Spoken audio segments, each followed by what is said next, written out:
If you suddenly receive twice your usual allowance, what would you do with it? Peace and love in the Lord. Welcome to another episode of Christian Living Education Vlog.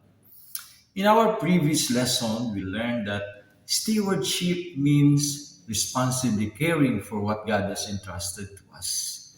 We also learned that a good steward practices responsibility, accountability, service rather than ownership, sustainability, and gratitude. Today, let us apply these ideas to something we use every day, our money. If our money and resources ultimately come from God, how should we use them? Should we simply spend what we have?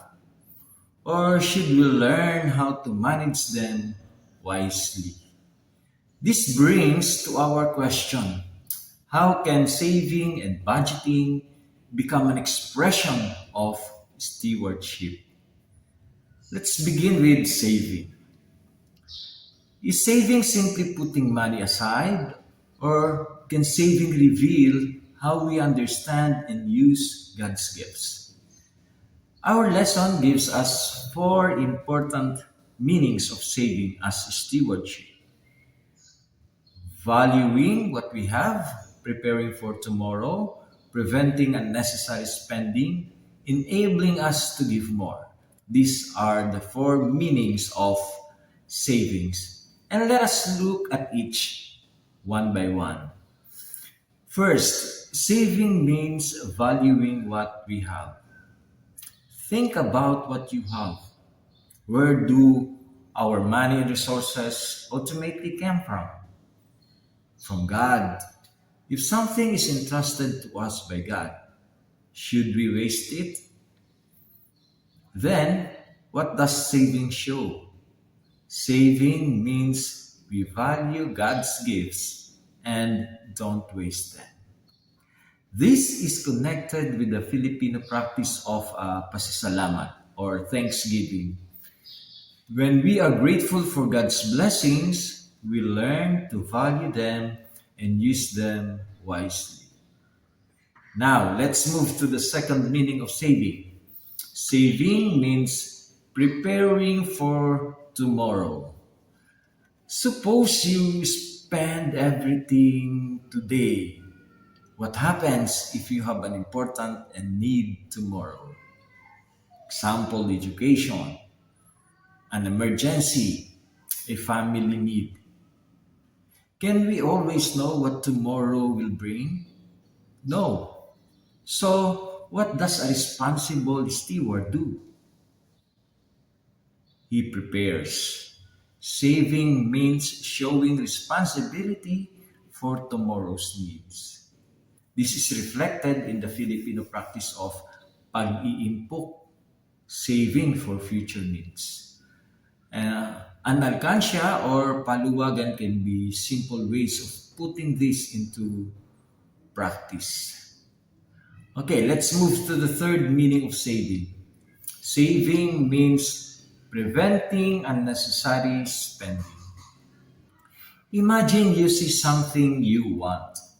You have enough money to buy it. Should you automatically buy it? What should you ask first? Do I really need this? Right? Why? Because a good steward does not simply use everything available. Saving means you prevent unnecessary spending and it teaches discipline. This is reflected in the Filipino value of being madiskarte or resourceful and wise in using what we have. Reusing things, living simply, avoiding unnecessary debt are examples of wise management. Now, the fourth meaning of saving. Saving means enabling us to give more. Is saving only about keeping money for ourselves? What if the money we save allows us to help someone else? or to help someone later. For example, to support the church, to give to charity, to help someone in need. So saving means enabling us to give more. This reminds us that stewardship is not about simply keeping what we have. In Filipino culture, the bayanihan shows how people share their blessings and help one another, especially during difficult times. So saving can prepare us not only for our own needs but also for generosity.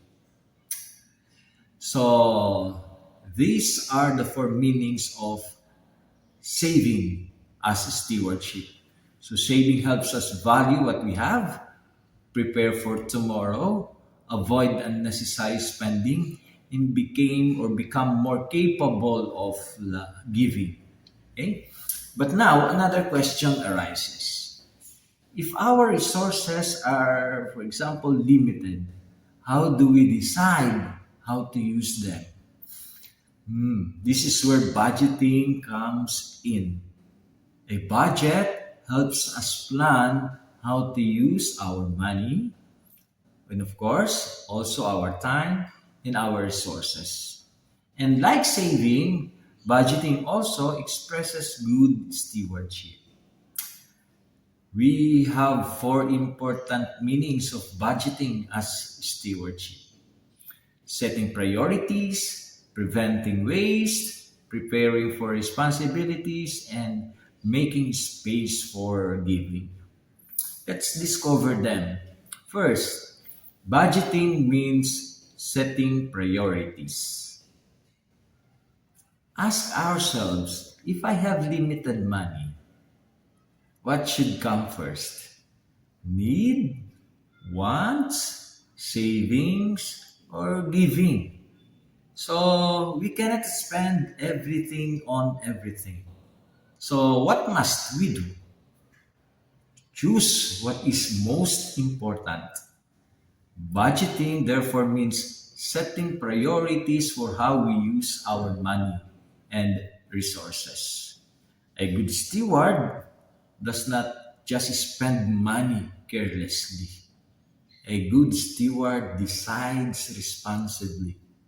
This is also seen when Filipino families plan carefully for celebrations such as fiestas, weddings, or Christmas, enjoying them while still living within their means.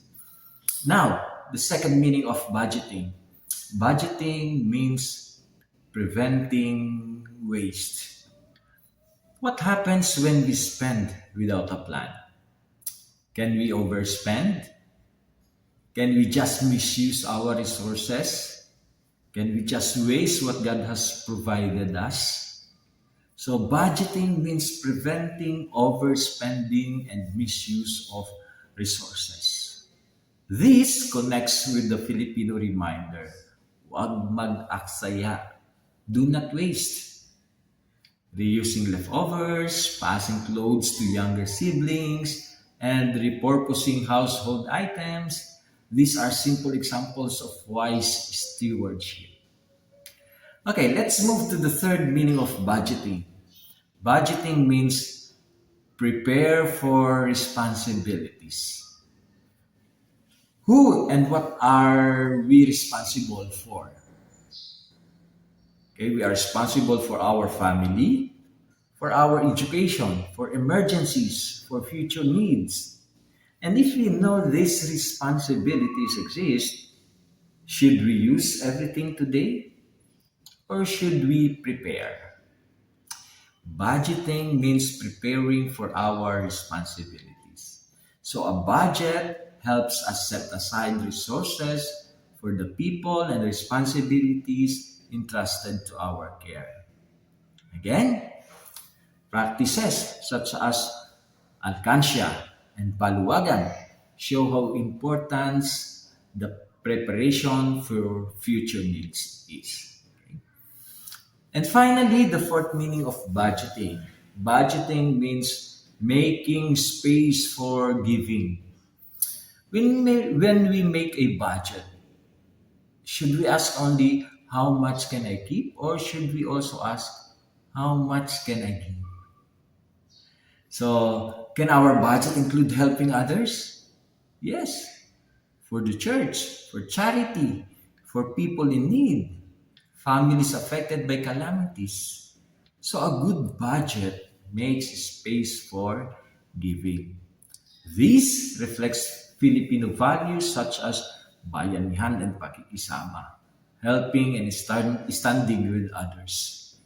So, budgeting is not only about managing what we keep, it is also about planning how we can share. Now, let's put everything together. Saving as stewardship means number one, value what we have. Number two, prepare for tomorrow. Number three, prevent unnecessary spending. And number four, enable generosity. On the other hand, budgeting as a stewardship means number one, set priorities. Number two, prevent waste. Number three, prepare for responsibilities. And number four, make space for giving. So think about your own allowance. Before you spend, please ask, what do I need? What should I save? What should I give? And finally, how can I use what God has entrusted to me wisely, responsibly, and generously? Because stewardship is not simply about having money. It is about faithfully managing what God has entrusted to us. So, the next time you receive your allowance, don't just spend. Stop, think, plan, save, and give. Because when we save and when we budget wisely, we turn our everyday use of money into an expression of stewardship.